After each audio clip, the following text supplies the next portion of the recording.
Di negeri yang mengukur harga manusia dari jas dan dasi, ada seorang lelaki tua yang datang hanya dengan buku lusuh dan pakaian kumal.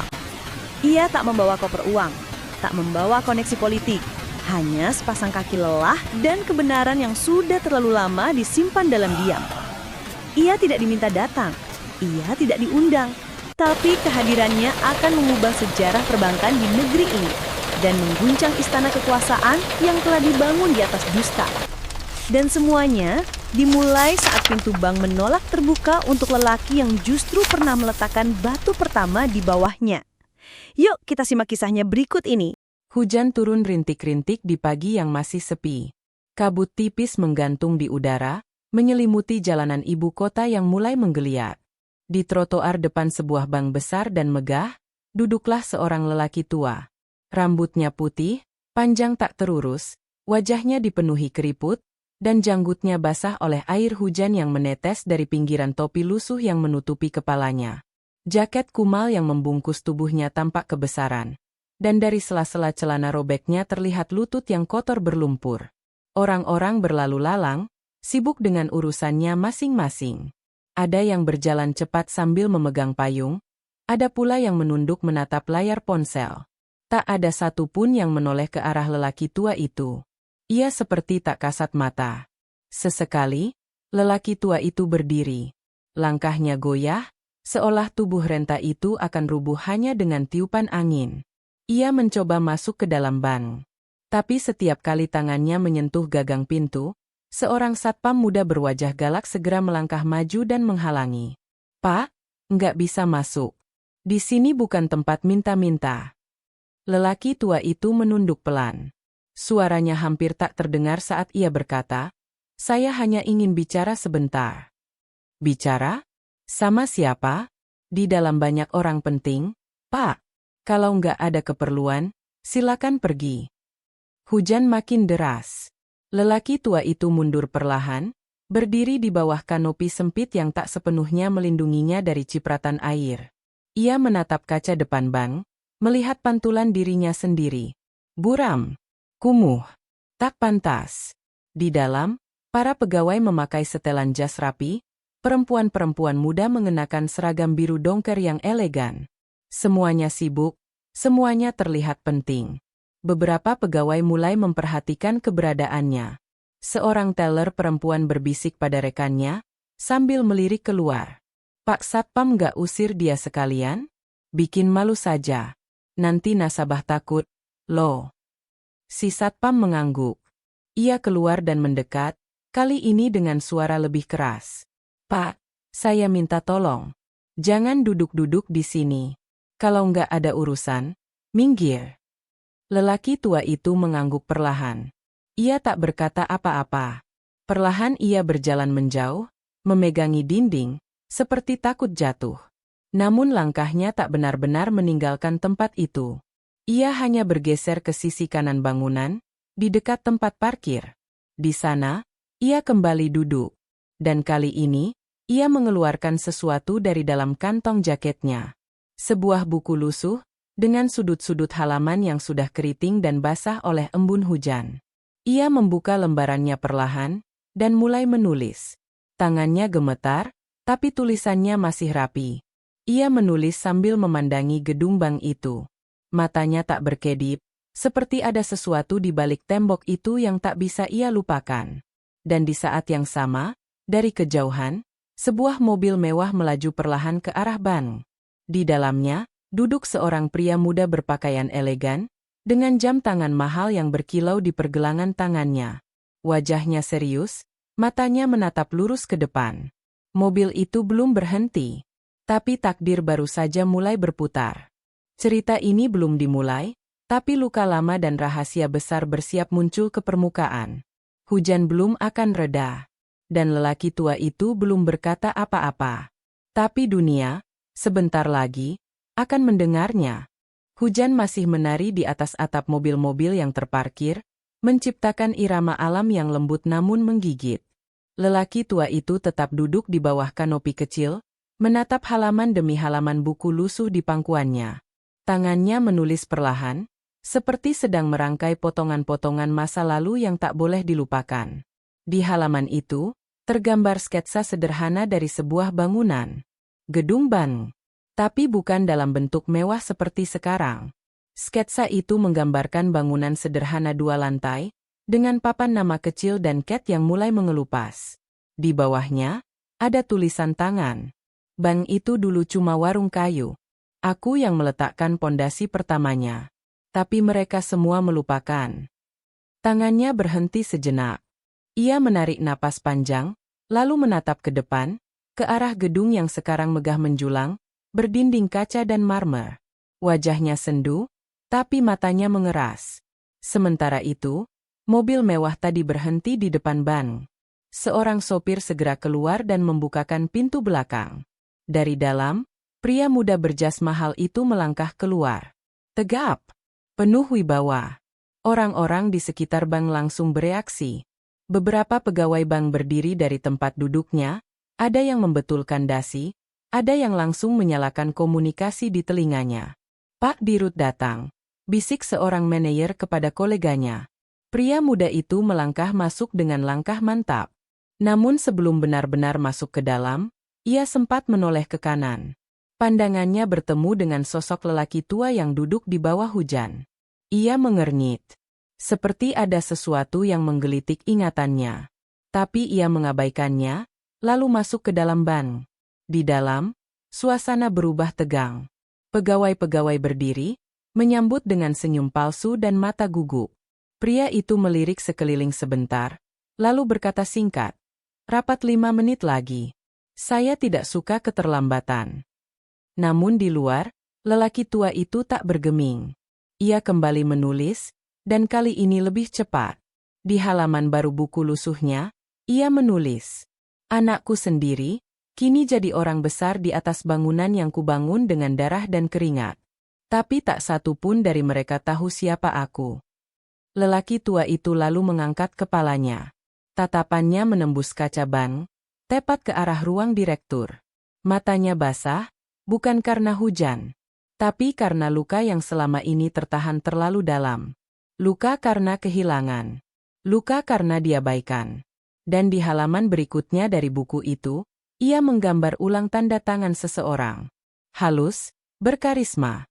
Di bawahnya tertulis, "Ini tanda tanganku, yang dulu jadi jaminan pertama untuk meminjam uang membuka bank kecil ini.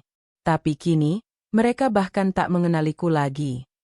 Lalu, dari sudut ruang tunggu, seorang anak kecil yang ikut menunggu ibunya di bank menoleh ke arah lelaki tua itu. Anak itu memperhatikan buku lusuh yang ia pegang. "Buku apa itu, kakek?" tanya si anak polos, suaranya memecah keheningan. Lelaki tua itu menoleh pelan. Senyum kecil muncul di bibirnya yang kering. "Ini buku, tempat menyimpan kebenaran," jawabnya lirih. Dan dari dalam gedung, seseorang yang melihat lewat CCTV mulai memperhatikan layar. Sosok lelaki tua itu terpampang di monitor. Seorang wanita muda, kepala bagian customer service, menatap lama monitor itu. "Kenapa aku merasa pernah melihat dia?" bisiknya pelan. "Satu demi satu, kenangan akan kembali. Tapi belum sekarang. Karena badai yang sebenarnya belum dimulai." Namanya Ayla, kepala bagian layanan nasabah yang dikenal cekatan dan tegas. Di balik kacamata bulatnya yang elegan, sorot mata Ayla biasanya tajam, profesional. Namun pagi itu berbeda. Saat tatapannya menatap monitor CCTV, ada sesuatu yang membuat detaknya tak karuan. Sosok lelaki tua yang duduk di luar itu, bukan sekadar pengemis yang tersesat. Ada sesuatu yang tidak bisa dijelaskan. Ayla menyipitkan mata. Ia zoom in gambar di layar. Wajah lelaki tua itu terlihat lebih jelas. Matanya cekung, kulitnya penuh guratan usia, namun di balik semua itu, ada ekspresi yang tidak asing. Seketika, sekelebat ingatan melintas. 12 tahun lalu, Ayla kecil menangis di bawah pohon mangga di sebuah pekarangan rumah kayu. Hujan deras mengguyur. Seorang lelaki tua datang membawa payung reyot, menutupi kepala Ayla dengan tangannya. Wajahnya lembut, dan ia berkata, "Jangan menangis, Ayla. Dunia boleh keras, tapi hatimu jangan ikut membatu. Suatu hari, Kamu akan jadi orang besar. Tapi jangan lupa melihat ke bawah. Kilasan itu hanya berlangsung sepersekian detik, namun cukup membuat tubuh Ayla menggigil. Ia berdiri dari kursinya, melepaskan headphone, dan bergegas menuju pintu depan bank. Langkahnya cepat. Pegawai lain melihat dengan heran. Bu Ayla, mau kemana? Tanya salah satu staf. Sebentar. Ada yang harus saya pastikan, jawabnya pendek. Saat Ayla keluar dari pintu kaca, hujan sudah mulai reda. Lelaki tua itu masih duduk di tempat yang sama, tangannya menggenggam erat buku lusuh itu. Ayla mendekat perlahan, dan saat lelaki tua itu mengangkat kepala, mata mereka bertemu. Sesaat dunia seperti berhenti. Kakek, bisik Ayla nyaris tak terdengar. Lelaki tua itu tersenyum kecil. Kau sudah besar, Ayla. Ayla menutup mulutnya, menahan isak. Ia berlutut di samping lelaki itu, tak peduli meski seragamnya basah. Tangannya menggenggam buku lusuh itu dan membukanya perlahan. Lembar demi lembar, ia membaca tulisan tangan yang penuh kenangan.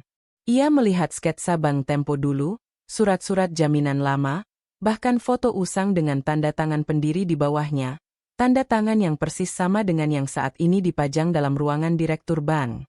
Mata Ayla membelalak. Ia menoleh pada lelaki tua itu. Ini, tanda tangan yang sama. Ini, milik pendiri bank ini. Tapi, semua bilang beliau sudah meninggal bertahun-tahun lalu. Lelaki tua itu tersenyum pahit. Mereka membunuhku, bukan dengan pisau, tapi dengan pengabaian dan kebohongan. Tiba-tiba, seorang satpam mendekat dengan raut tegang. Bu Ayla, maaf, tapi dia ini. Ayla berdiri dan membentak. Diam. Satpam itu terkejut. Semua orang yang melihat dari balik kaca bank terdiam. Ayla menoleh kepada mereka semua. Kalau kalian tahu siapa beliau sebenarnya, kalian tidak akan berani mengangkat suara sedikit pun. Lelaki tua itu berdiri pelan, tubuhnya bergetar. Tapi kali ini Ayla menopangnya. Ia menoleh pada lelaki itu. Kakek, ayo masuk ke dalam.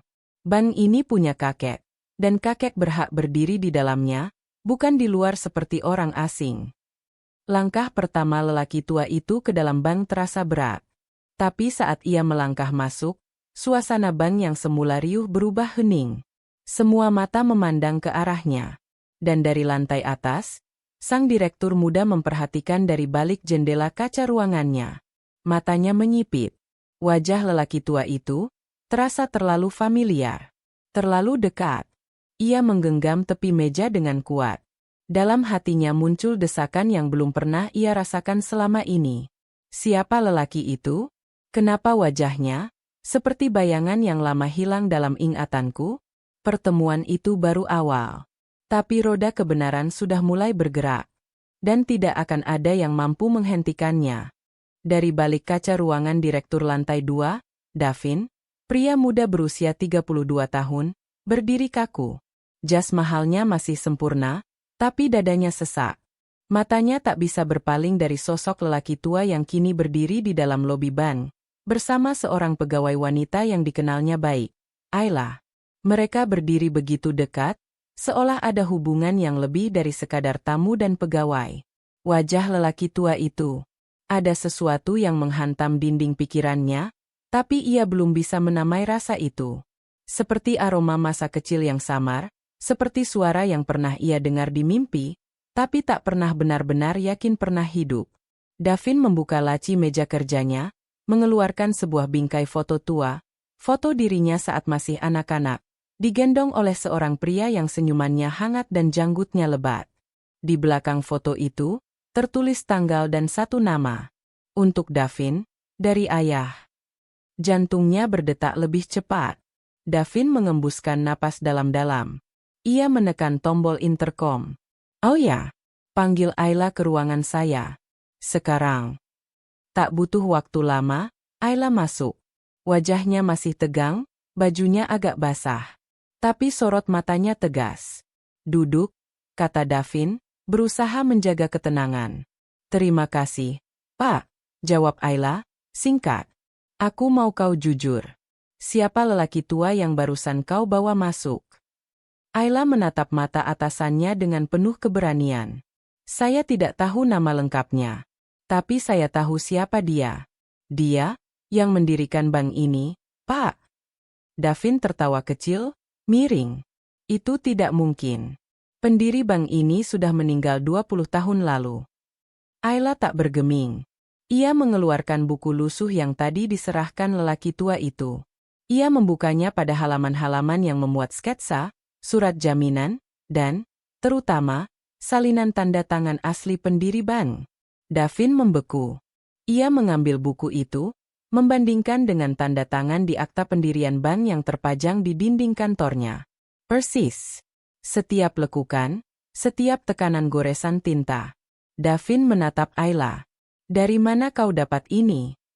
Dari beliau, Pak? Dan dia bilang, dia ayah Anda. Davin mendadak berdiri. Itu tidak masuk akal. Ayla berdiri juga.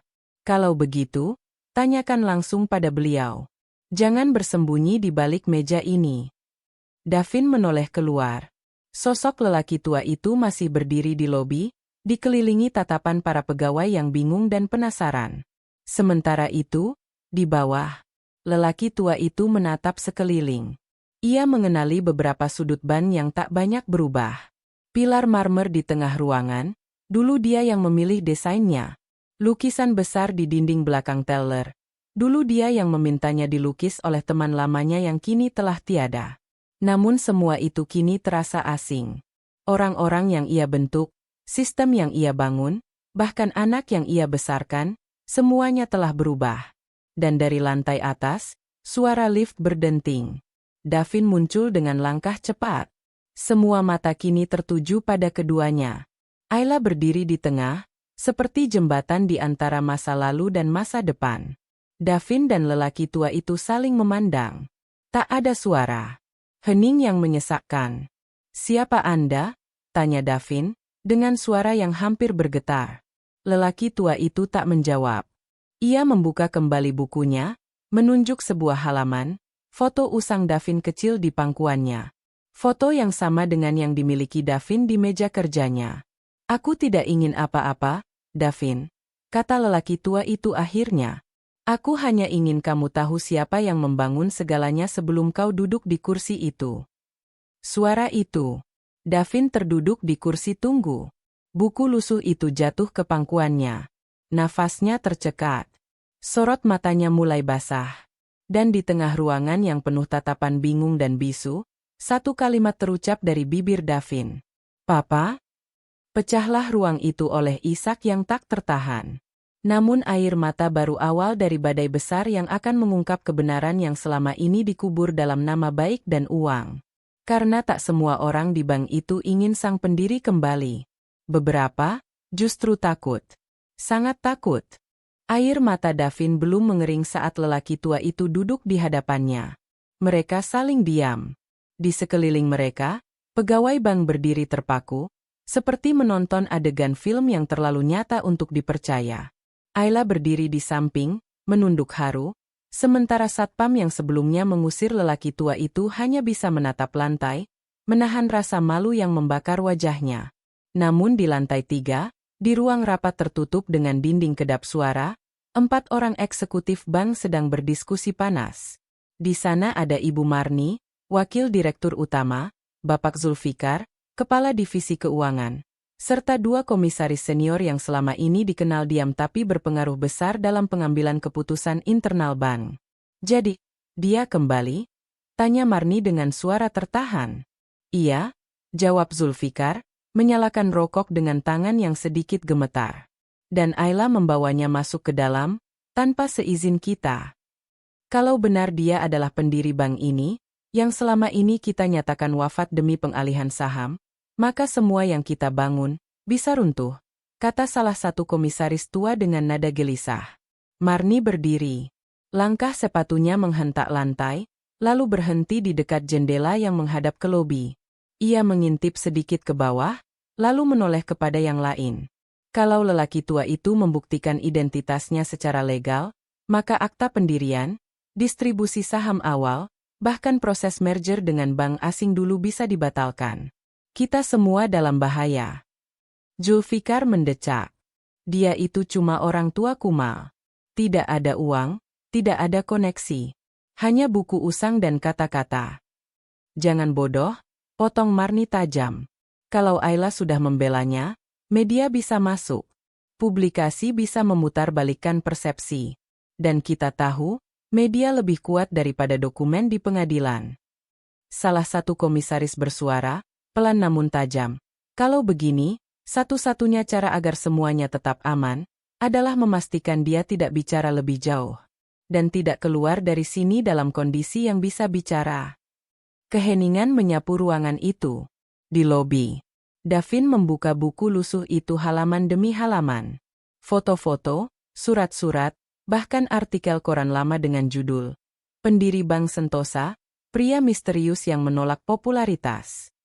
Setiap lembar yang dibaca membuat perutnya mual, bukan karena jijik, tapi karena penyesalan. Selama ini ia tumbuh dengan cerita bahwa ayahnya meninggal dalam kecelakaan saat ia masih bayi. Ia percaya begitu saja. Ia tumbuh menjadi pria keras, ambisius, mengejar kekuasaan, tanpa pernah tahu siapa yang meletakkan fondasi semua yang ia miliki hari ini. "Kamu, kemana saja selama ini?" tanya Davin lirih. Lelaki tua itu menatap lurus ke matanya. "Aku tidak pergi. Aku dibuang. Aku dikubur dengan dokumen palsu. Dihilangkan dengan uang dan kebohongan." Davin mengerutkan dahi. "Siapa yang?" Belum sempat lelaki tua itu menjawab, tiba-tiba terdengar suara lembut dari speaker ban. "Mohon perhatian, semua pegawai harap berkumpul di aula lantai 3 untuk pengarahan mendadak dari manajemen." Ayla langsung curiga. "Ini tidak biasa," gumamnya. Davin mengangguk. "Ayla, tolong temani ayah ke ruang istirahat direksi. Jangan biarkan siapapun mendekat, kecuali aku." Ayla menggandeng lelaki tua itu. "Ayo, istirahat dulu ya." Tapi dari kejauhan, mata Marni memantau semua pergerakan mereka. Tangannya mengetuk-ngetuk layar ponsel. Ia mengirim pesan ke seseorang. Target sedang berpindah ke ruang direksi. Eksekusi harus cepat. Jangan tinggalkan jejak. Namun yang tak diketahui Marni, Ayla merekam seluruh percakapan di lobi sejak tadi. Dan di tangannya sekarang, ada rekaman suara Davin menyebut lelaki tua itu, "Papa." Satu demi satu kebenaran mulai keluar dari bayang-bayang. Tapi begitu pula dengan bahaya. Karena saat kebenaran mulai bersinar, kegelapan akan melakukan apapun untuk memadamkannya. Dan malam ini, seseorang tidak akan pulang dengan selamat. Lorong menuju ruang direksi sunyi. Dindingnya berlapis wallpaper mewah, dihiasi lukisan-lukisan klasik yang dibeli dari lelang bernilai miliaran rupiah. Tapi semua kemewahan itu tak mampu menyamarkan aura gelap yang kini menggantung di udara. Di belakang kamera pengawas yang mengarah ke pintu ruang direksi, dua sosok berpakaian hitam-hitam berjalan cepat, nyaris tak tertangkap oleh petugas keamanan manapun. Di ruang direksi sementara itu, lelaki tua itu duduk di sofa empuk dengan tangan bergetar. Ayla menyiapkan secangkir teh panas dan meletakkannya di meja kaca. "Ini ruangan yang dulu pernah kakek desain juga," gumam lelaki tua itu. Meja besar dari kayu jati, kaca patri di jendela barat, semuanya masih seperti dulu. Tapi udara di sini sekarang dingin. Bukan karena AC. Ayla duduk di seberangnya. "Kakek, saya rasa mereka tidak akan diam saja. Kita harus rekam semua bukti. Cerita kakek, dokumen yang kakek bawa. Kita laporkan ke pengacara yang netral." Lelaki tua itu mengangguk pelan. Ia merogoh kantong dalam jaketnya, mengeluarkan selembar surat tua yang sudah menguning. Di atasnya, logo Bank Sentosa tempo dulu masih terlihat jelas. "Ini surat wasiat pendiri. Tidak pernah saya serahkan ke notaris. Karena sebelum sempat saya serahkan, saya sudah hilang." Ayla menatap surat itu dengan mata membesar. Kalau ini asli, dan ditandatangani, maka semua klaim bahwa kakek sudah meninggal akan gugur. Namun sebelum ia sempat berkata lebih jauh, terdengar suara kecil dari pintu. Klik! Ayla segera menoleh. Pegangan pintu bergetar. Suara langkah kaki yang terlalu pelan tapi tajam terdengar mendekat dari balik dinding. "Diam," bisik Ayla. Ia segera mematikan lampu utama dan menyisakan lampu meja kecil.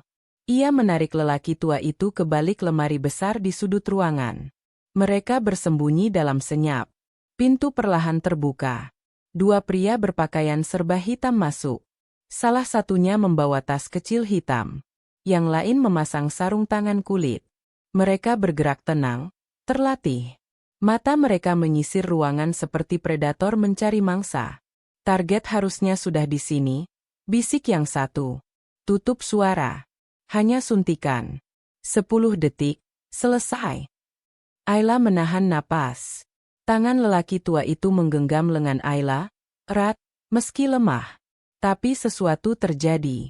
Terdengar suara berdentum dari lantai bawah. Suara logam jatuh, teriakan, lalu langkah kaki panik. Dua pria itu menoleh cepat. Salah satu dari mereka mengaktifkan walkie-talkie di bahunya.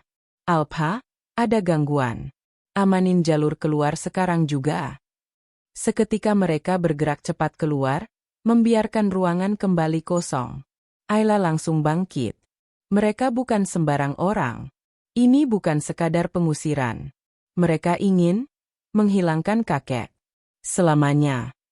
Lelaki tua itu hanya diam. Matanya nanar. Tapi bukan karena takut, karena kecewa. "Mereka dulu semua anak-anakku. Kupilih sendiri, kupromosikan. Dan sekarang mereka ingin aku tidak ada." Ayla menggenggam tangannya. "Tenang, Kek. Kita nggak akan tinggal diam." Saat itu juga, pintu kembali terbuka, kali ini dengan suara tegas. Davin masuk tergesa-gesa. Wajahnya pucat. "Kalian nggak apa-apa?" "Kami hampir celaka," jawab Ayla tajam. "Dua orang tadi menyusup. Mereka profesional, Davin. Bukan pegawai." Davin mengatupkan rahangnya. "Aku tahu. Aku baru saja lihat rekaman CCTV dari ruang pemantauan." Ia menatap lelaki tua itu dengan mata merah. "Aku tak tahu siapa yang melakukan ini, tapi aku akan cari. Dan satu hal pasti, ayah nggak akan pergi dari sini malam ini. Aku akan jaga ayah sendiri." Lelaki tua itu menatap Davin. "Kau yakin, Davin? Saat kebenaran muncul, banyak yang akan membencimu." Davin mengangguk mantap. "Biarkan aku ditekan, dibenci. Tapi aku tidak bisa lagi hidup di atas kebohongan yang membunuh orang tuaku." Di ruang rapat lantai 3, Marni melempar gelas ke dinding. "Gagal. Mereka lolos?" Zulfikar menjawab dengan peluh dingin. "Ya, tapi kita masih punya satu cara lagi." Marni menarik napas, lalu menoleh. Buka ruang keuangan lama. Di sana ada dokumen yang bisa menggagalkan klaim kepemilikan dia. Kita manipulasi, sebelum mereka temukan. Zulfikar mengangguk. "Malam ini juga. Kita akan kubur dia untuk kedua kalinya." Namun di ruang direksi, Ayla sudah mengunggah semua rekaman ke server backup pribadi miliknya. Dan surat wasiat itu, kini sudah tersalin dalam 3 salinan digital. Permainan baru saja berubah. Dan kali ini, mereka tidak hanya bermain dengan uang. Mereka bermain dengan sejarah. Dan sejarah selalu menuntut keadilan. Malam turun perlahan, menelan gedung megah Bank Sentosa dalam bayangan-bayangan panjang. Lampu-lampu ruangan mulai redup satu persatu, menyisakan cahaya di beberapa sudut penting saja, ruang direksi, ruang pengawasan keamanan, dan ruangan arsip lama di lantai bawah tanah. Di sanalah, Marni dan Zulfikar berdiri di depan sebuah pintu baja tebal dengan sidik jari elektronik. Tak banyak orang tahu keberadaan ruangan itu, kecuali mereka yang dulu ikut dalam pendirian awal bank dan, lebih penting, mereka yang tahu apa yang disembunyikan di dalamnya. Marni menempelkan ibu jarinya. Akses diterima. Pintu terbuka lambat, mengeluarkan suara gesekan pelat besi dan napas udara lembab dari dalam. Mereka melangkah masuk. Di dalam, tumpukan berkas tua, map berdebu, dan laci-laci dokumen berisi catatan audit, pendirian, dan perubahan struktur bank selama lebih dari 3 dekade mengisi ruangan tanpa jendela itu. Zulfikar menuju satu lemari besi besar. Ini dia. Akta Perubahan Struktur Pemilik tahun 97. Di sini kita menghapus nama pendiri asli dan menggantinya dengan entitas legal palsu. Marni membuka map dengan tangan gemetar. Kalau mereka mendapatkan salinan ini, semua manipulasi kita bisa runtuh. Semua saham yang kita nikmati bisa diklaim kembali oleh ahli waris. Ia meraih korek gas kecil dari dalam tasnya, menyalakan api. Namun sebelum api menyentuh kertas, hentikan. Suara lantang memecah keheningan. Dari balik pintu, Davin berdiri dengan mata tajam, satu tangan mengangkat ponsel yang sedang merekam. Di belakangnya, 2 satpam senior yang ia percaya ikut serta. Mereka segera masuk dan mengamankan ruangan. Marni terkejut. Kau? Menyusupiku. Davin melangkah masuk perlahan. Ini bukan penyusupan, Marni. Ini penyelamatan sejarah. Ayahku, pendiri asli bank ini, dianggap mati. Tapi kalian yang membuatnya, mati. Dan malam ini, aku ingin tahu, kenapa? Zulfikar mengangkat tangan. Semua yang kami lakukan demi penyelamatan bank. Dia itu terlalu konservatif. Tak mau merger, tak mau ekspansi. Kami hanya meneruskan visi yang lebih besar. Dengan menghapus jejaknya, bentak Davin. Marni mendekat, matanya menatap tajam. Bank ini tumbuh karena keberanian kami mengambil risiko. Tanpa kami, kamu nggak akan duduk di kursi direktur itu. Bahkan, mungkin kamu akan tumbuh sebagai anak jalanan. Karena ayahmu itu memilih idealisme, bukan stabilitas keluarga. Davin terdiam. Ucapannya menusuk. Tapi di saat yang sama, suara langkah kaki terdengar. Ayla muncul di ambang pintu, membawa satu bundel kertas. Ini salinan surat wasiat asli. Lengkap. Sudah diverifikasi digital. Dan salinannya sudah aku kirim ke 3 firma hukum. Marni tersentak. Oh. Ayla tersenyum tipis. Permainan kalian berakhir malam ini. Di ruang direksi, lelaki tua itu menatap keluar jendela. Matanya menyapu langit kota yang kini mulai gelap, tapi ada kedamaian perlahan tumbuh di hatinya. Ia berdiri pelan, berjalan ke dinding yang menggantungkan deretan foto direktur bank dari masa ke masa. Di ujung paling kiri, foto dirinya. Pudar. Kusam. Hampir tak dikenali. Ia menatapnya dalam. Aku kembali, Sentosa. Dan kali ini, tak ada yang bisa membungkamku lagi. Keesokan harinya. Pagi yang baru. Tapi suasana kantor bank berbeda. Media sudah mencium kabar bahwa pendiri Bank Sentosa yang lama dikabarkan masih hidup dan kembali muncul. Foto-foto lelaki tua itu tersebar di internet, disandingkan dengan foto-foto arsip Tempo dulu. Karyawan saling berbisik. Beberapa mulai menghapus postingan lama yang dulu memuji Marni dan Zulfikar. Yang lain, mulai diam-diam menyimpan salinan artikel tentang sejarah pendiri bank. Davin berdiri di podium kecil dalam konferensi pers darurat. Di sampingnya, berdiri lelaki tua yang kini dikenal publik sebagai Rais Sentosa, pendiri asli bank. Mulai hari ini, kata Davin lantang, kami mengakui kembali hak dan martabat dari sosok yang mendirikan segalanya. Dan kami akan mengungkap semua kebenaran yang selama ini disembunyikan. Kilatan kamera memenuhi ruangan. Suara gemuruh wartawan terdengar di balik mikrofon. Tapi yang paling kuat adalah suara hati publik yang kini mulai berpihak. Namun, di satu sudut kantor pusat lama yang sudah lama tak digunakan, seorang pria berjas gelap menyalakan rokok dan menelepon.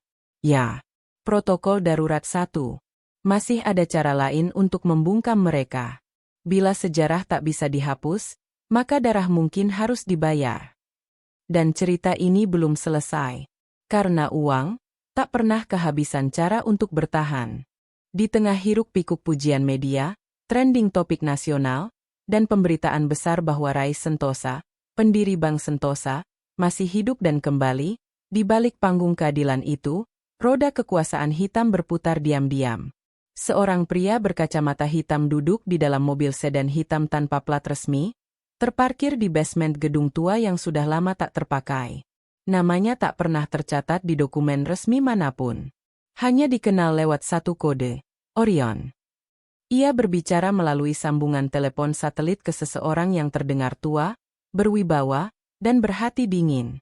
Target telah muncul, dan ia disambut oleh publik. Strategi serangan karakter tidak efektif. Gunakan protokol darurat 1, jawab suara di ujung sana. Konfirmasi. Eliminasi seluruh sumber, langsung atau tak langsung, yang dapat mengembalikan kendali ban ke tangan Rais Sentosa. Klik. Orion memutuskan panggilan. Ia menatap ke depan, lalu mengambil berkas di dashboard. Di dalamnya, foto Rais Sentosa, Davin, Ayla, dan 2 pengacara publik yang baru saja mendukung gerakan rekonstruksi kepemilikan Bank Sentosa. 4 target. Satu persatu. Sementara itu, di kediaman sementara Rais Sentosa, sebuah rumah aman disediakan oleh Davin di daerah elit Senopati. Rumah itu dikelilingi pagar tinggi, lengkap dengan kamera dan penjagaan ekstra. Ayla menginap di sana, menjaga langsung sang pendiri yang kini menjadi figur paling dicari di negeri ini, bukan oleh polisi, tapi oleh para pemilik kuasa lama yang merasa terancam. Pagi itu, Rais duduk di taman belakang, mengenakan sweater abu-abu dan celana hangat. Ia menulis lagi di buku lusuhnya. Tapi kini, halaman-halaman baru itu tak berisi kenangan. Ia menulis rencana, strategi. Kita tidak bisa hanya mengandalkan simpati publik.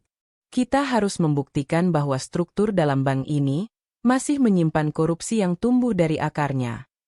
Ayla membawa secangkir kopi. Kami sedang menelusuri transaksi lama, Kek. Ada banyak pembayaran tak wajar.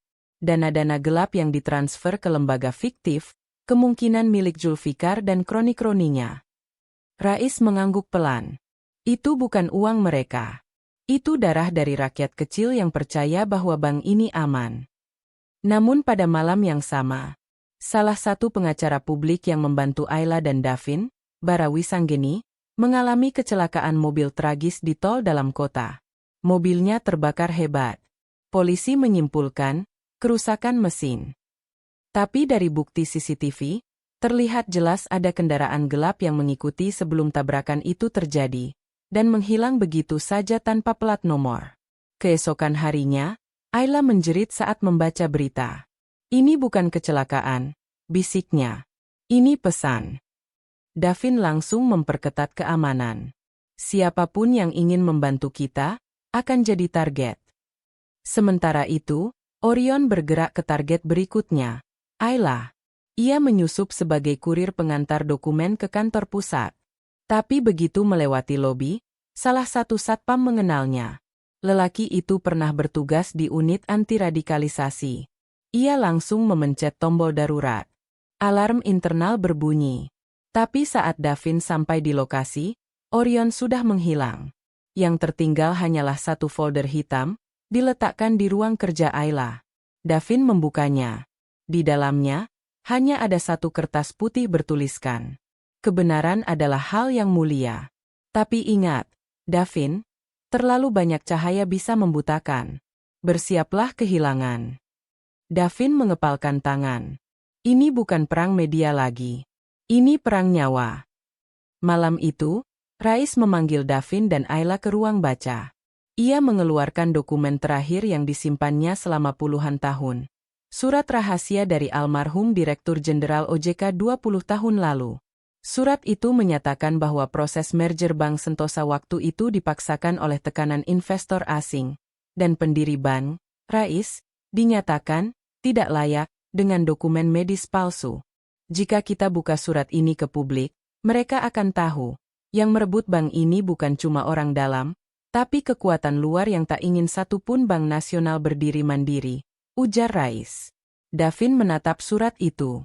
Kalau ini keluar, tidak hanya kita yang terancam. Seluruh sistem keuangan nasional bisa gemetar. Rais menatap tajam. Mungkin memang sudah waktunya bangsa ini menggigil. Dan di kejauhan, Orion menyiapkan tahap berikutnya. Ia tak lagi hanya membawa suntikan diam. Ia membawa tim lengkap. Karena dalam permainan ini, jika tak bisa mengubur kebenaran, maka mereka akan membakar seluruh ladang tempat kebenaran itu tumbuh. Perang telah dimulai. Langit Jakarta malam itu berwarna kelam. Di balik gedung-gedung pencakar langit yang berdiri angkuh, dunia bawah bergerak dalam diam. Dan di antara bayang-bayang itu, pengkhianatan mulai tumbuh, bukan dari luar, tapi dari dalam. Di rumah aman Senopati, Ayla duduk di ruang kerja bersama Davin dan Rais. Meja penuh dengan dokumen, hasil audit internal, bukti transfer gelap, salinan surat dari Dirjen OJK, hingga rekaman rahasia yang berhasil dikumpulkan oleh tim digital forensik Ayla. Mereka sedang menyusun laporan besar yang akan dibuka ke publik dan media internasional dalam 3 hari ke depan. Kita harus pastikan semua data terkunci dalam 3 lapisan keamanan. Pakai server lokal, backup ke cloud luar negeri, dan 1 salinan fisik dikirim langsung ke kantor pengacara internasional, kata Ayla sambil mengetik cepat. Davin mengangguk. Saya akan atur jalur diplomatiknya. Kita rilis bersamaan di 5 negara agar mereka tak sempat membungkam kita lewat undang-undang lokal. Tapi di luar ruangan, diam-diam, seorang anggota tim IT mereka, Kinan, menyelinap ke ruang server cadangan. Kinan adalah rekrutan baru yang tampak cerdas, tenang, dan selama ini dipercaya Ayla. Tak ada yang menyangka bahwa ia punya agenda lain. Ia membuka akses laptop dan menyalin seluruh file backup ke flash drive terenkripsi. Setelah semua data masuk, ia memasukkan 1 baris kode. Kill Protocol, Drop Point Disrupt V312. Kode itu bukan hanya virus, melainkan perintah untuk menghancurkan seluruh backup dan menggagalkan integritas digital data yang disiapkan Ayla dan Davin. Sementara itu, di markas rahasia Orion, Kinan duduk tenang, menyaksikan transfer file selesai. Di sampingnya, Orion berdiri sambil mengamati layar monitor yang menunjukkan rumah aman Senopati dari kamera tersembunyi. Dia bahkan tidak curiga padamu, kata Orion dengan senyum sinis. Kinan menatap layar. Dia baik, terlalu baik. Tapi terlalu baik tak cukup untuk melawan dunia seperti ini. Orion mengangguk. Kau tahu tugasmu. Setelah ini, jangan kembali ke sana. Kita akan buat seolah semua ini berasal dari dalam. Biarkan mereka curiga satu sama lain. Keesokan harinya, Davin membuka dashboard server. Matanya membelalak. File backup kita, hilang semua? Ayla datang membawa flash disk dari cadangan. Tapi ketika dibuka, semua file rusak. Tertulis, Integrity File. Files corrupted. Ayla gemetar. Ini sabotase. Rais berdiri, menatap keduanya. Kita dikurung dalam kebisingan kebenaran, tapi tanpa satu suara yang bisa dipercaya. Mulai sekarang, jangan percayai siapapun, bahkan orang terdekat sekalipun. Davin mulai curiga. Siapa yang terakhir akses server cadangan? Ayla membuka log. 1 nama muncul di sana, Kinan. Di waktu yang hampir bersamaan, Marni dan Zulfikar berada dalam mobil menuju gedung parlemen. Mereka membawa sesuatu yang lebih kuat dari ancaman pembunuhan. Perintah sah dari Komite Keuangan untuk menutup seluruh laporan audit Bank Sentosa selama 60 hari ke depan dengan alasan keamanan nasional. Selama 60 hari itu, ujar Marni dingin, kita bisa bersih-bersih. Setelah itu, tak ada bukti yang bisa menyelamatkan mereka. Zulfikar tersenyum. Dan kita bisa tampil di media sebagai pahlawan stabilitas sistem keuangan. Malamnya, di rumah aman, Ayla menatap laptopnya kosong. Semua kerja keras kita hilang begitu saja. Kinan sudah tidak bisa dihubungi. Davin menggenggam ponselnya erat. Mereka tak hanya menyusupkan pengkhianat. Mereka ingin membuat kita saling curiga, putus asa, menyerah. Rais berdiri, lalu berjalan ke jendela. Hujan mulai turun. Aku sudah pernah kalah sekali dalam hidup, ujarnya pelan. Tapi kali ini, mereka tidak akan menang karena kita lemah. Mereka hanya bisa menang, jika kita ikut menjadi seperti mereka. Ia menoleh. Kita buka semuanya. Tak perlu tunggu sistem. Kita buat sistem sendiri. Di layar monitor Davin, Muncul satu pesan anonim. Jika kalian masih ingin membuktikan kebenaran, datang ke gedung arsip keuangan lama. Ada seseorang yang ingin bicara. Tapi hanya satu dari kalian yang boleh datang. Dan datanglah malam ini, sebelum mereka membakar tempat itu. Dan saat jam berdetak mendekati tengah malam, Davin menatap Ayla dan Rais. Aku akan pergi. Tapi jika aku tidak kembali dalam 3 jam. Rais memotong. Kita akan buka semuanya, meski hanya dengan suara. Karena dalam perang ini, kebenaran bukan sekadar data. Ia harus hidup. Ia harus dibawa oleh darah yang berani.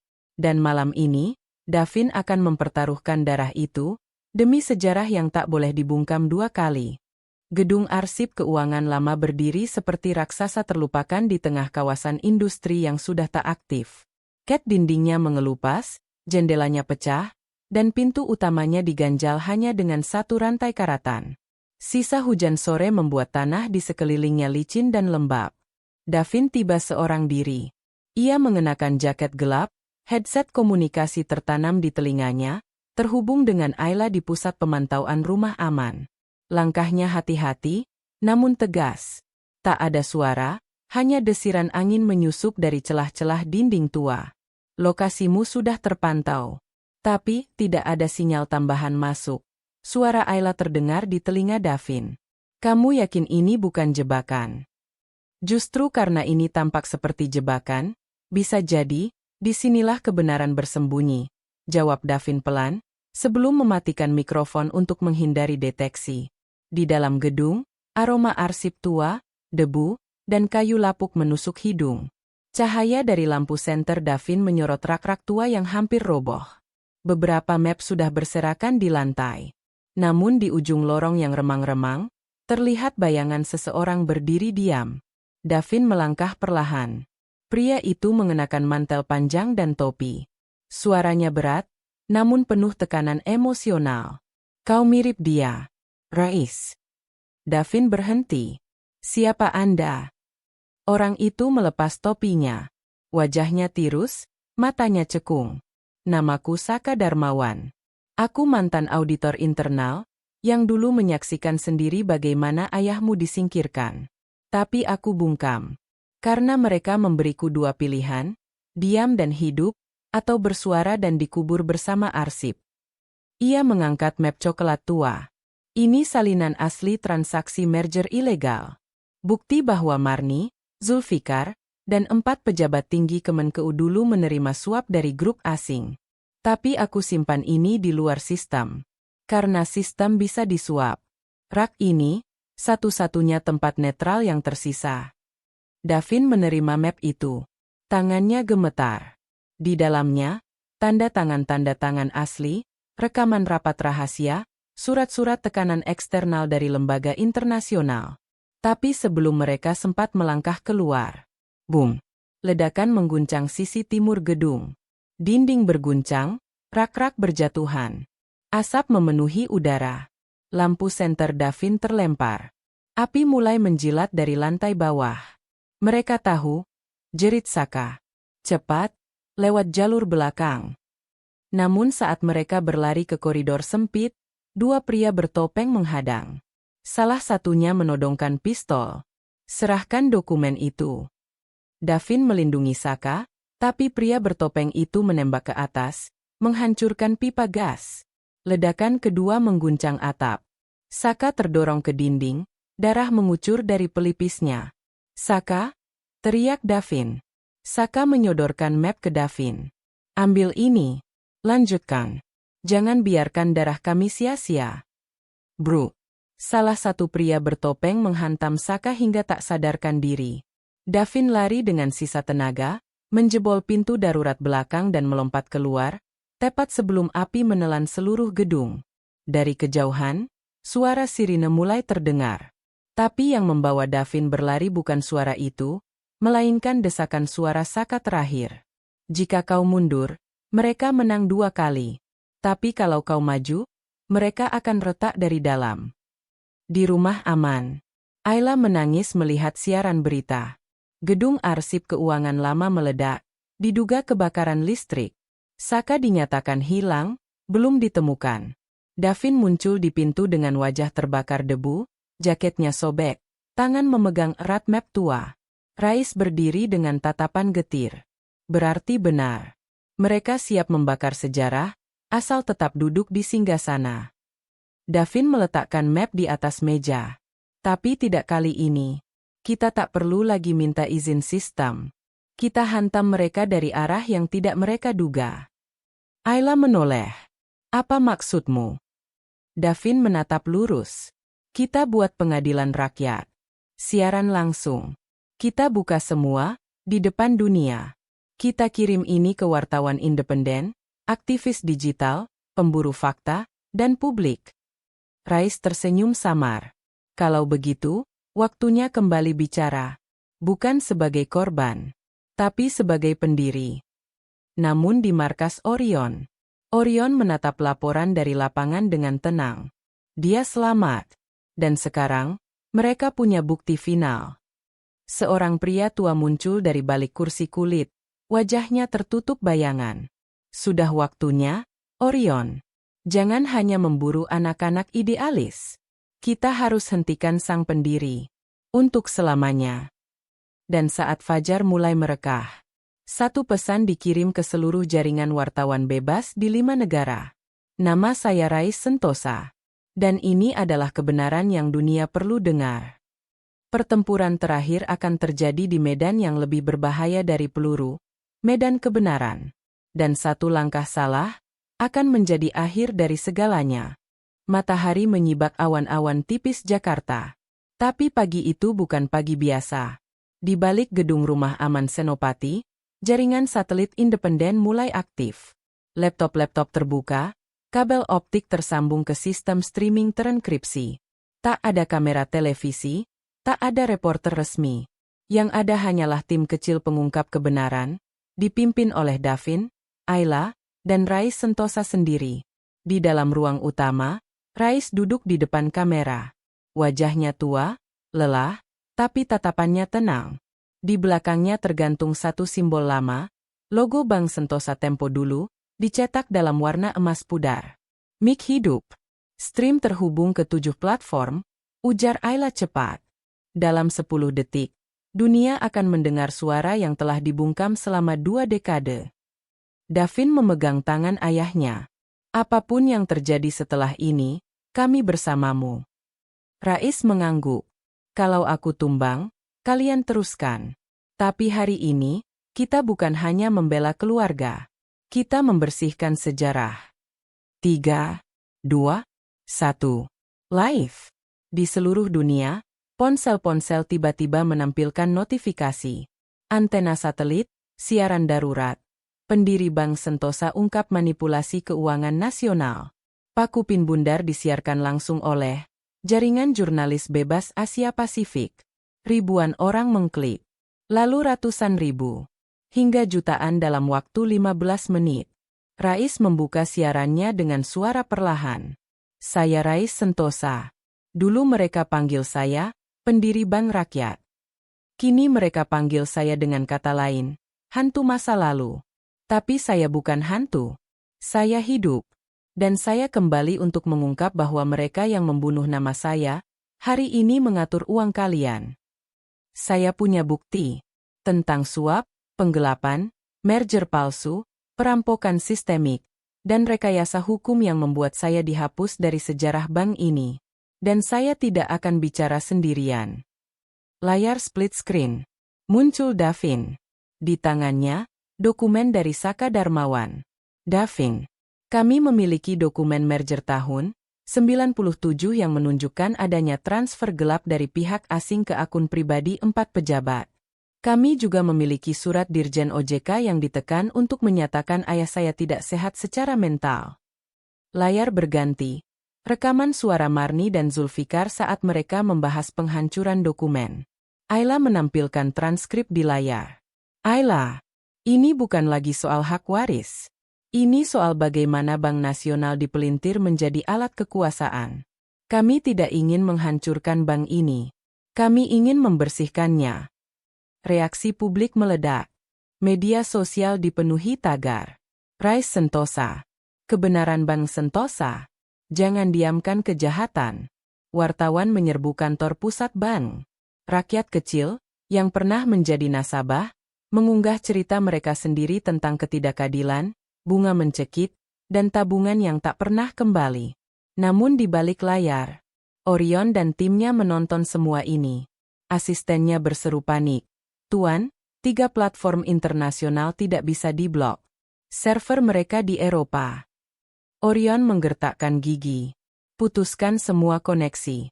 Serang jalur cadangan." Tapi sudah terlambat. Rais sudah berkata, "Jika saya dibungkam lagi hari ini, maka semua data ini akan dikirim secara otomatis ke 127 media di 18 negara."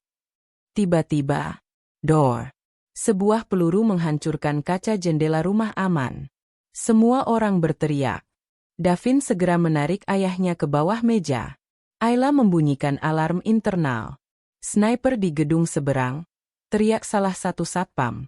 Rais terengah, darah menetes di pelipisnya. "Bukan peluru, tapi pecahan kaca. Lanjutkan siaran. Jangan matikan," teriaknya. Ayla kembali ke laptop, darahnya menetes ke keyboard. Sinyal stabil. Stream tetap hidup. Di tengah kekacauan itu, Rais berdiri perlahan, meski luka kecil di dahinya mulai mengalirkan darah. "Mereka bisa hancurkan bangunan. Tapi mereka tak bisa lagi hancurkan suara saya. Karena kalian semua adalah saksi saya." 5 menit kemudian, siaran ditutup dengan satu pesan. "Pengeras suara umum, kami telah mengunggah seluruh dokumen ke jaringan blockchain publik. Tidak ada jalan untuk membungkam kebenaran ini lagi. Sekarang giliran Anda semua, rakyat, media, dan hukum. Apakah Anda akan diam atau berdiri?" Dalam waktu 24 jam, saham Bank Sentosa anjlok. OJK mengumumkan investigasi darurat. Interpol mulai menelusuri dana asing di Swiss dan Singapura. Dan di markas Orion. Orion hanya menatap layar gelap. Ia tahu, perang fisik sudah gagal. Tapi satu langkah masih bisa diambil. Kita mainkan kartu terakhir. Hancurkan reputasi mereka. Fitnah. Skandal. Skema terbalik. Kebenaran mereka harus terlihat seperti kebohongan.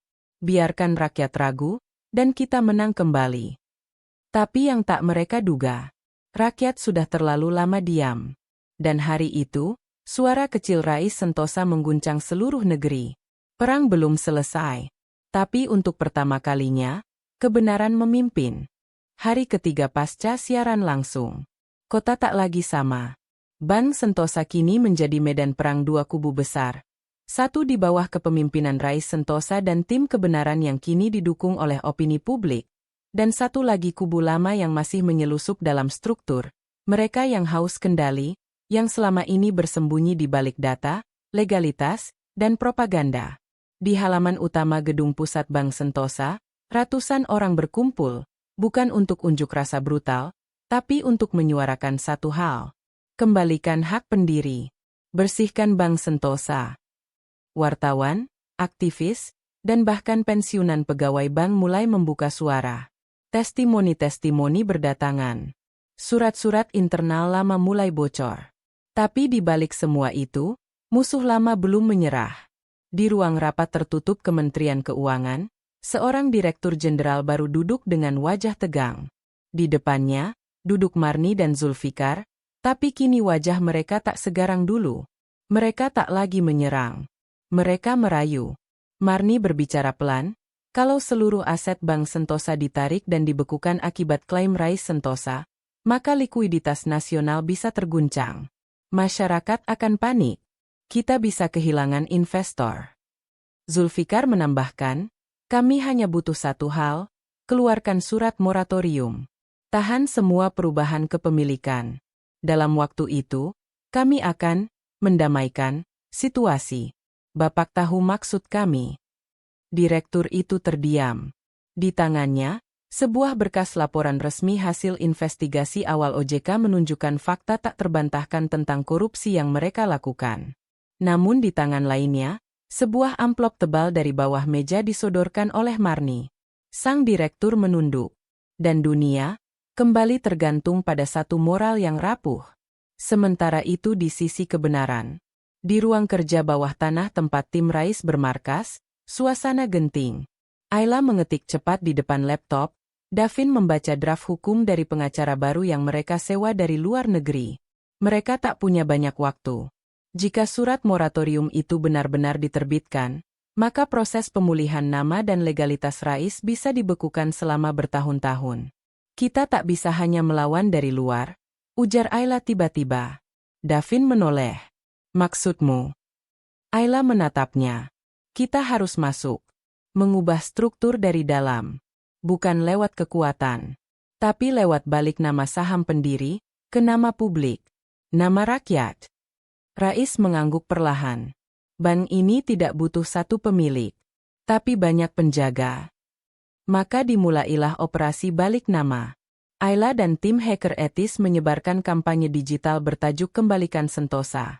Dalam kampanye itu, semua warga negara yang pernah menjadi nasabah atau keluarga nasabah diberi akses untuk mendaftarkan diri sebagai pemilik suara simbolik Bank Sentosa.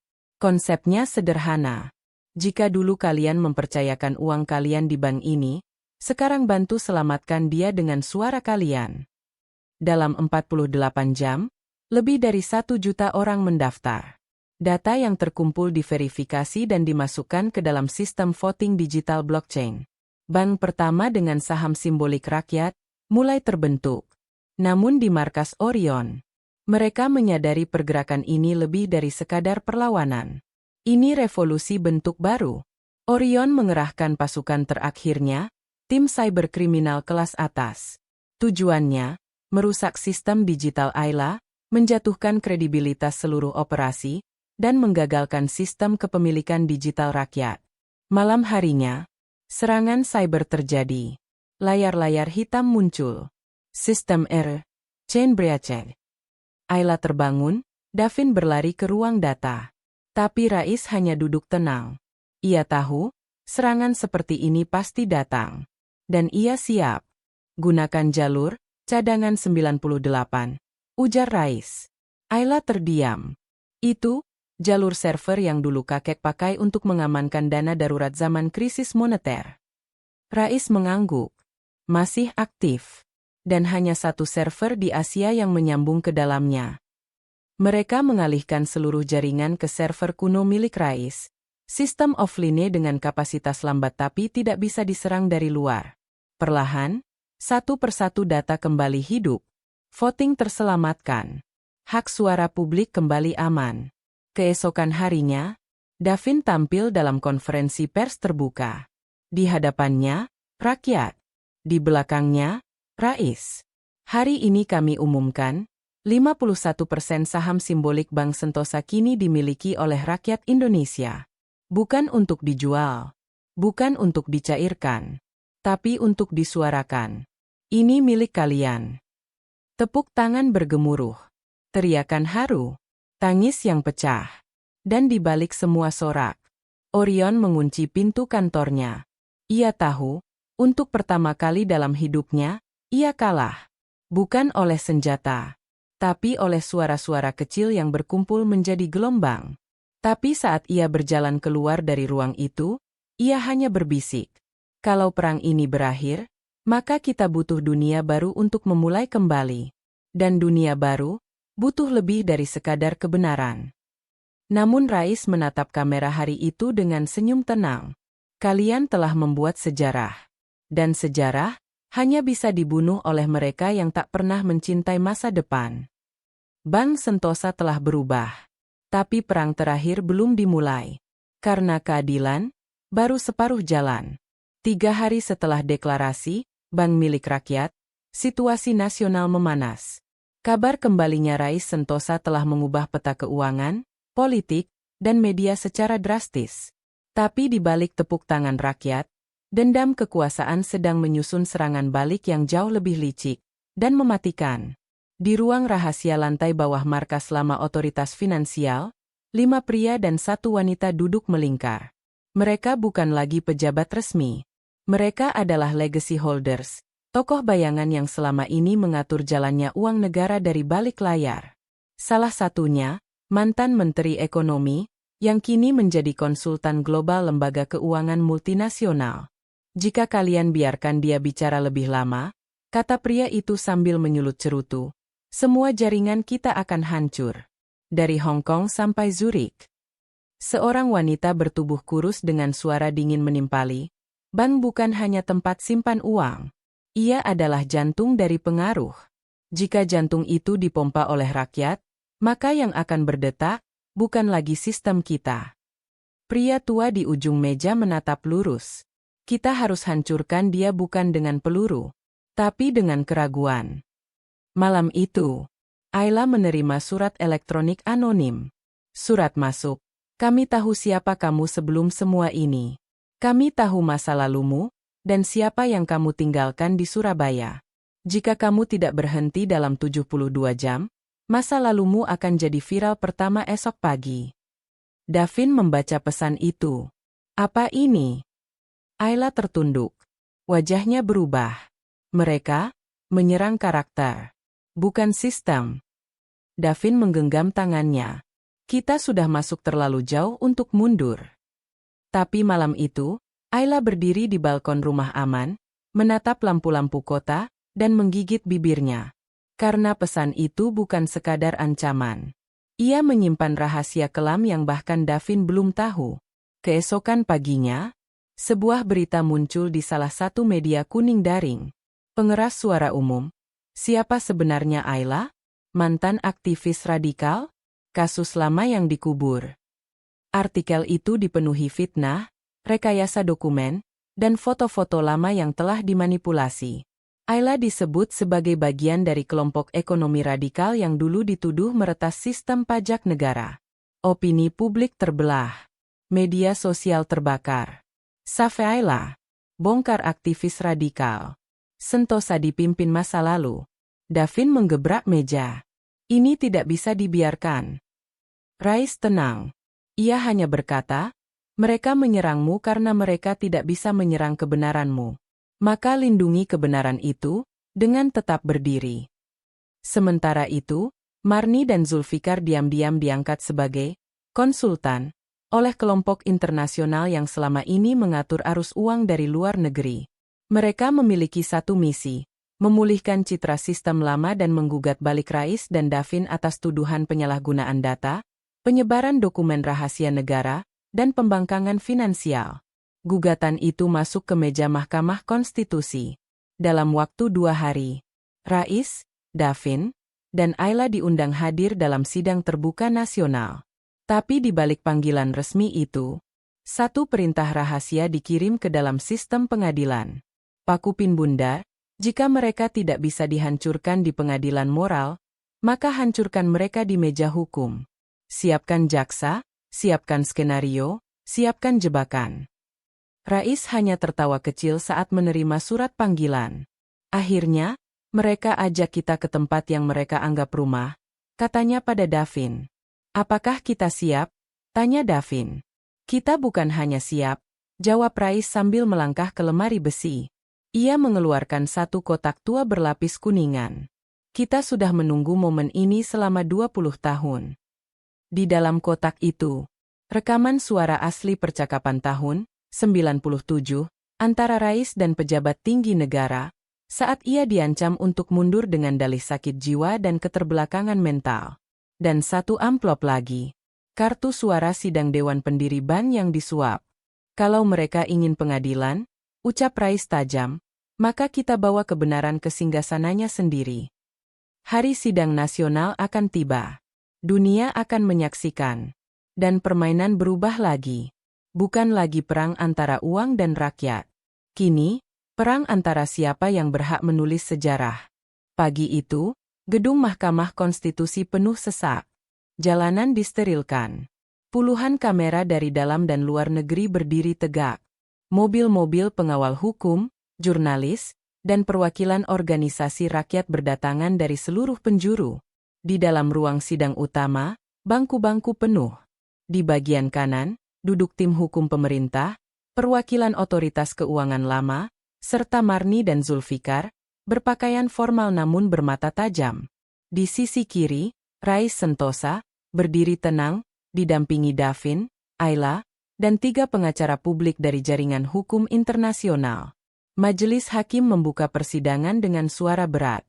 Hari ini, kita akan mendengar perkara, dugaan penyalahgunaan data dan penguasaan sistem keuangan nasional secara tidak sah oleh pihak yang mengklaim sebagai pendiri Bank Sentosa. Kami minta semua pihak bersiap menyampaikan argumennya. Jaksa penuntut melangkah lebih dulu. Ia membacakan pasal-pasal hukum, memperlihatkan bahwa Rais Sentosa tidak memiliki legalitas aktif karena pernah dinyatakan meninggal oleh negara, bahwa Ayla memiliki rekam jejak sebagai mantan aktivis yang diduga pernah terseret kasus peretasan, dan bahwa Davin melakukan sabotase sistem dengan mendistribusikan data internal secara publik. Argumen mereka rapih, terstruktur. Meja hakim penuh berkas. Ruang publik mulai terombang-ambing. Lalu giliran Davin berdiri. Ia tidak membawa catatan. Ia hanya menatap hakim, lalu bicara. Ayah saya tidak mati. Ia dimatikan. Ayla tidak meretas negara. Ia menyelamatkan kebenaran yang dibuang oleh negara. Dan saya tidak menyabotase. Saya membuka jendela, agar rakyat tahu apa yang selama ini terjadi di dalam rumah mereka sendiri. Ia menunduk sejenak. Izinkan saya memutar satu bukti. Layar besar menyala. Suara tua dan berat terdengar. Rais, jika kau menolak mundur, maka kami akan buat rekam medis palsu. Kami akan tutup nama kamu dari sejarah. Anakmu pun tak akan tahu siapa kau. Kami punya kuasa. Bukan karena kebenaran, tapi karena kami tahu siapa yang memegang pena. Suara pejabat tinggi negara, tahun 1997. Ruang sidang terdiam. Davin menatap majelis hakim. Bapak-bapak hakim yang terhormat, ini bukan hanya soal bank. Ini soal siapa yang memegang pena untuk menulis sejarah. Kami tidak mencuri pena itu. Kami hanya merebutnya kembali. Lalu Rais berdiri. Langkahnya pelan. Tubuhnya ringkih, tapi suaranya memenuhi ruang. Saya pernah disebut gila. Saya pernah disebut mati. Saya pernah bangun jam 4 pagi untuk menyapu halaman kantor bank yang saya bangun sendiri. Lalu saya diusir dari rumah yang saya bangun. Hari ini saya tidak bicara untuk mengembalikan nama saya. Tapi untuk kalian, anak-anak muda, orang tua, petani, guru, sopir taksi, yang pernah merasa dikhianati oleh mereka yang seharusnya menjaga. Hari ini saya tidak ingin menang. Saya hanya ingin kalian tahu bahwa kebenaran bukan milik siapa yang kuat, tapi siapa yang bertahan paling lama. Suara isak terdengar dari barisan belakang. Kamera bergetar. Twitter dan media sosial penuh dengan potongan video sidang.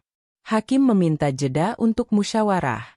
Sementara itu, di ruang tunggu sidang, Marni mendekati Zulfikar. Jika kita kalah, kita tidak hanya kehilangan jabatan. Kita bisa masuk penjara. Zulfikar menatap pintu ruangan hakim. Kalau dia bebas, satu persatu nama kita akan muncul dalam daftar pelacakan. Swiss, Singapura, Cayman. Kita selesai. Mereka berdua diam. 2 jam kemudian, ketukan palu membelah udara. Kami, Majelis Hakim Mahkamah Konstitusi, memutuskan bahwa seluruh tuduhan terhadap Rais Sentosa, Ayla, dan Davin tidak terbukti secara hukum. Bahwa pemalsuan kematian pendiri bank merupakan tindakan sistemik dan terorganisir.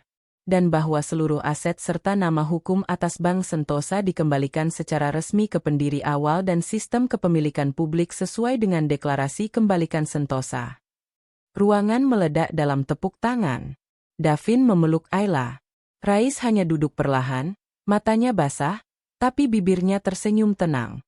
Namun di luar gedung sidang, satu mobil hitam menunggu. Orion di dalamnya. Ia menerima panggilan suara. Di ujung sana, suara perempuan. Plan A gagal. Tapi plan B masih hidup. Karena dalam demokrasi, tidak semua kebenaran menang. Kadang, suara minoritas hanya butuh satu bom untuk jadi mayoritas. Orion menatap keluar jendela. Senyum dingin muncul.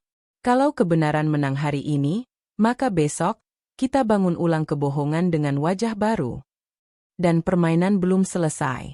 Karena keadilan di meja hukum, baru permulaan. Kemenangan Rais Sentosa dan timnya menyapu Indonesia seperti gelombang kebangkitan. Di media sosial, pujian datang dari berbagai kalangan, anak muda, tokoh agama, buruh, dan bahkan mantan nasabah Bank Sentosa yang dulu merasa dipermainkan sistem. Tagar Rais bangkit dan Sentosa untuk rakyat tak berhenti jadi trending. Namun di balik euforia itu, dunia yang diam menatap dengan ragu. Dunia yang terbiasa menyembah stabilitas, bukan kebenaran. Dan dunia itu menyusun guncangan. 3 hari setelah putusan Mahkamah Konstitusi, ledakan kecil mengguncang kantor pusat Bank Sentosa cabang Surabaya. Tidak ada korban jiwa. Tapi pesan jelas tertulis dengan cat semprot merah di tembok kaca yang retak. Tak semua yang dibersihkan, bersih sepenuhnya. Publik mulai bertanya, siapa yang bertanggung jawab? Kelompok mana yang merasa terancam oleh kebangkitan sistem baru? Sementara itu, Davin mendapat undangan tak resmi. Bertempat di sebuah hotel mewah yang seluruh lantainya diblokir, ia diundang untuk bertemu perwakilan konsorsium perbankan internasional. Tak ada kamera, tak ada wartawan. Hanya satu ruangan penuh pria dan wanita dengan jas mahal dan senyum tipis. Selamat atas kemenangan Anda, ucap salah satu wanita beraksen asing. Tapi Anda tahu, bukan? Sistem tidak berubah hanya karena satu persidangan. Kami mengatur arus uang dari Singapura sampai Frankfurt. Jika Anda benar-benar ingin menyelamatkan bank ini, Anda harus bermain bersama kami. Davin diam. Kalau saya tolak. Seorang pria berkepala botak menyeringai. Kita akan temui Ayla. Atau Putri Rais di luar negeri. Sepertinya Anda belum tahu beliau masih punya keluarga lain yang bisa dimanipulasi. Davin berdiri perlahan. Kalian datang terlalu lambat. Kami sudah tahu kartu-kartu kalian. Ia pergi. Tapi di dalam hatinya, ia tahu, mereka tak akan berhenti. Malam itu di rumah aman. Rais duduk sendirian. Ia memegang lembar koran yang memuat wajahnya di halaman depan. Tapi alih-alih tersenyum, ia tampak murung. Ayla masuk pelan. Kaget. Rais menatap kosong. Kemenangan ini adalah hutan yang tampak tenang setelah badai. Tapi kita belum tahu berapa banyak ular yang masih bersembunyi di bawah akar. Ayla duduk di sampingnya. Tapi setidaknya rakyat tahu. Dan kali ini, kita tak sendirian. Tiba-tiba, ponsel Ayla bergetar. Ponsel pesan masuk dari nomor tak dikenal. Selamat atas mahkotamu. Sekarang jaga baik-baik, karena mahkota itu terbuat dari api. Esok harinya, Bank Sentosa mendapat serangan digital kedua. Bukan lagi virus, tapi pengalihan rekening besar-besaran dari akun lembaga negara. Seluruh sistem hampir kolaps dalam 1 jam. Tindakan cepat tim IT berhasil menyelamatkan 80% data. Tapi 20% hilang. Dan itu cukup untuk membuat media global berspekulasi. Apakah Bank Sentosa benar-benar aman di bawah tangan pendiri sah? Rais akhirnya angkat bicara. Dalam siaran publik, dengan suara keras dan tegas. Saya tidak menjanjikan dunia bersih tanpa perlawanan.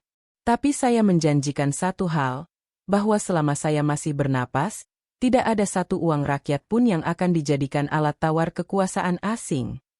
Publik bersorak. Tapi jaringan bawah tanah mulai bergerak cepat. Sebuah perintah ditandatangani di luar negeri. Halaman menghadap atas target, Rais Sentosa. Metode, eliminasi sosial dan simbolik. Agenda, penghancuran total reputasi. Dan saat malam tiba, Davin, Ayla, dan Rais duduk di ruang gelap. Peta Indonesia terbuka di hadapan mereka. Titik-titik merah menyala, daerah rawan, media bayaran, kantor pengacara elit yang terafiliasi lawan. Rais berkata pelan, mereka tidak akan bunuh kita dengan peluru, tapi dengan keraguan. Dengan bisikan bahwa kita tak lebih baik dari mereka. Ayla menatap ke layar. Lalu apa langkah kita, kek? Rais menatap mereka berdua. Matanya tajam. Penuh bara. Kita nyalakan api. bukan untuk membakar mereka, tapi untuk menerangi jalan rakyat sebelum kegelapan memadamkan segalanya lagi. Dan di seberang samudera, di ruangan rapat yang dindingnya terbuat dari emas dan data, seseorang berkata, "Jika Rais tak bisa dihancurkan sebagai manusia, maka kita akan membuatnya dibenci sebagai simbol. Perang terakhir tidak akan menumpahkan darah, tapi akan menumpahkan kepercayaan. Dan dari situlah semua tirani baru tumbuh." Langit Jakarta malam itu tampak tenang, tapi di dalam gedung tinggi berkaca gelap, badai sedang disiapkan. Bukan dengan bom, bukan dengan peluru, tapi dengan senjata yang jauh lebih mematikan. Narative manipulation. Di sebuah studio tersembunyi milik agensi media internasional, seorang pria berwajah mirip Rais Sentosa sedang berdiri di depan layar hijau. Ia mengenakan pakaian khas Rais, gerak-geriknya meniru sempurna. Proyek ini dinamai Rais Patah, proyek penyebaran deepfake berskala nasional. Di layar monitor utama, video telah dirancang dengan cermat. Dalam klip itu, Rais terlihat berkata, "Rakyat hanya alat. Bang Sentosa adalah panggung saya. Kebenaran? Itu cerita buatan anak saya agar kalian bersorak." Klip itu akan disebar secara organik, bukan lewat akun bot, tapi lewat akun mikro-influencer yang diam-diam dibeli. Komentar publik akan dimanipulasi, disisipkan keraguan, dan perlahan, kepercayaan rakyat akan dikikis tanpa mereka sadar. Sementara itu di markas Sentosa baru, Rais duduk di ruang siaran internal, tubuhnya diselimuti kelelahan. Kamera internal sedang melakukan pengambilan gambar untuk dokumenter rakyat. Tapi di sela pengambilan itu, Davin menerima notifikasi gelap dari server monitor publik. Ia membacanya cepat, lalu berdiri. Ada video. Sudah ditonton 300.000 kali dalam 30 menit. Dan kakek ada di dalamnya. Rais mengangkat alis. Video apa? Ayla memutar cuplikan. Wajah Rais, suara Rais, tapi bukan kata-kata Rais. Rais hanya menatap layar, lalu menunduk. Begitu cara mereka. Jika aku tidak bisa dibungkam, maka suaraku akan diputarbalikkan. Hari itu, opini publik terbelah. Komentar-komentar bermunculan. Apa benar Rais hanya aktor? Kenapa suaranya terdengar terlalu lancar? Ternyata Davin hanya boneka. Tim Ayla segera bekerja. Mereka menghubungi pakar forensik digital untuk menganalisis metadata video. Dalam waktu 7 jam, Ayla berhasil membuktikan bahwa video itu deepfake. Tapi serangan tak berhenti. Besoknya, muncul dokumen keuangan palsu yang menyebut bahwa Rais menerima dana dari jaringan mafia Timur Tengah. Besoknya lagi, muncul saksi palsu yang mengaku mantan staf Rais dan menuduh adanya eksploitasi sistem bank untuk keuntungan pribadi. Setiap hari, satu kabar bohong. Setiap jam, satu kebohongan baru. Sampai akhirnya, Rais memanggil seluruh rakyat dalam satu siaran langsung terakhir. Ia berdiri di halaman utama Bank Sentosa, di atas panggung terbuka. Di belakangnya, ribuan orang. Di depannya, jutaan penonton di seluruh Indonesia menunggu dalam diam. Hari ini aku tak akan membela diri. Karena jika kalian percaya bahwa video itu benar, maka kalian sudah menyerahkan kendali kepada mereka yang menulis sejarah dengan tinta kotor. Aku tidak bisa menahan setiap kebohongan yang datang.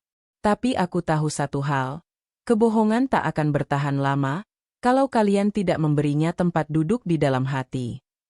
Ia mengangkat buku lusuh, buku yang dulu ia tulis di bawah kanopi bank saat hujan, ketika ia masih dianggap pengemis.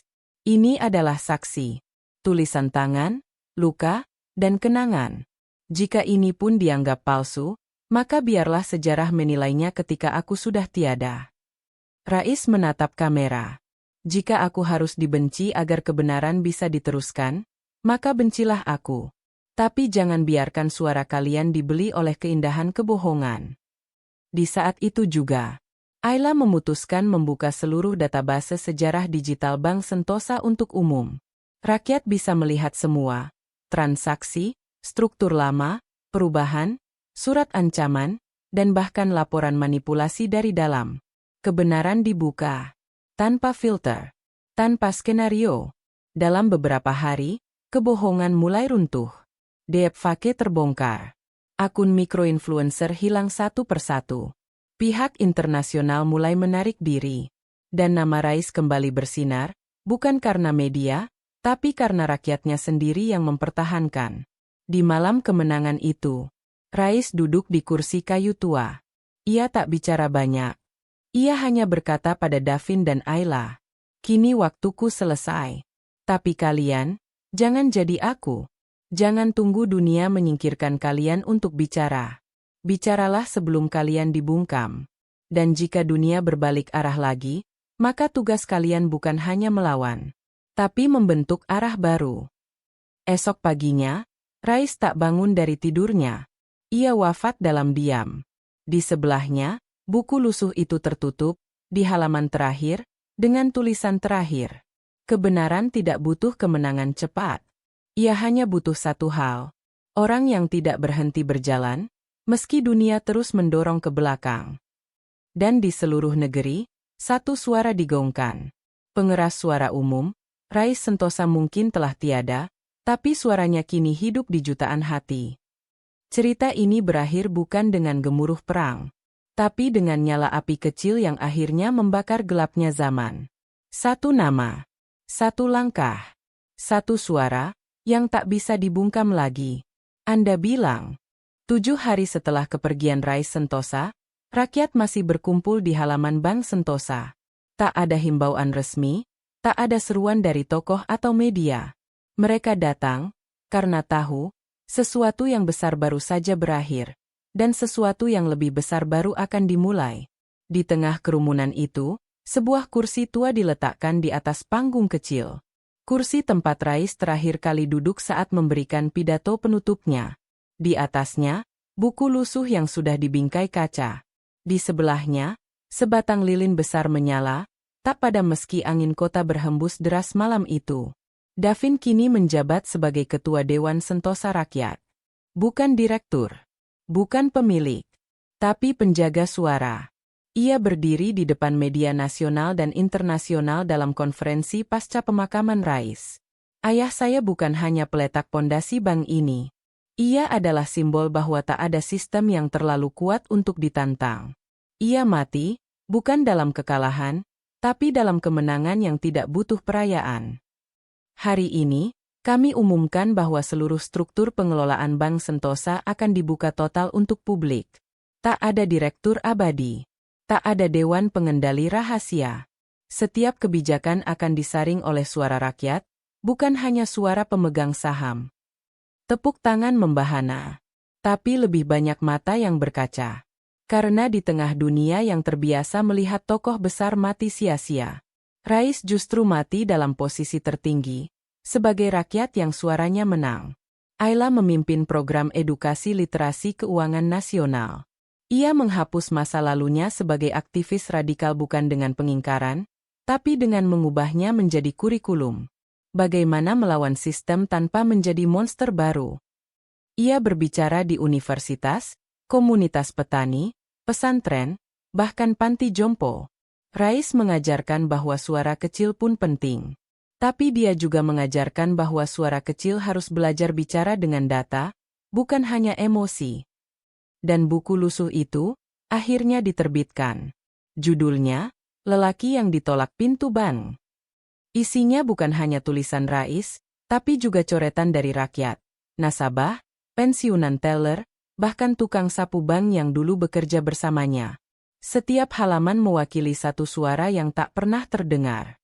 Sementara itu, Orion menghilang. Tak pernah tertangkap. Tak pernah mengaku. Tapi jejaknya ditemukan di laporan keuangan dari bank asing yang tiba-tiba bangkrut. Dunia lama runtuh bukan karena dihancurkan, tapi karena ditinggalkan. Ia memilih diam, tapi di ruang gelap, ia sempat menulis satu catatan terakhir. Kita gagal bukan karena kalah, tapi karena dunia lebih memilih mendengarkan orang yang mereka anggap remeh. Rais bukan sistem, tapi ia jadi simbol bahwa jika cukup banyak orang biasa bersatu, kekaisaran pun bisa runtuh. 10 tahun kemudian, Seorang bocah laki-laki berdiri di depan patung perunggu kecil di pelataran Museum Keuangan Nasional.